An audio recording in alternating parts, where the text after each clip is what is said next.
National Weather Service in Wilmington has issued a severe thunderstorm warning for northern Miami County, extreme northwestern Clark County, western Champaign County, until 5:30 p.m. At 4:49 p.m., radar indicated a severe thunderstorm located near Piqua, moving southeast at 30 miles an hour.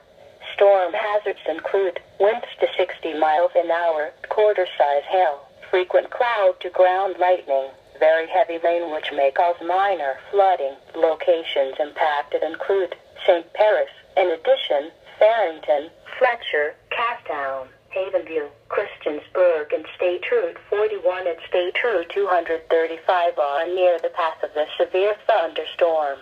This includes the following interstate: Interstate 75 between mile marker 76 and 84. Seek shelter in a sturdy building. Stay away from windows and doors until the storm has passed. To report severe weather, go to our website at weather.gov/ILN and submit your report via social media when you can do so safely.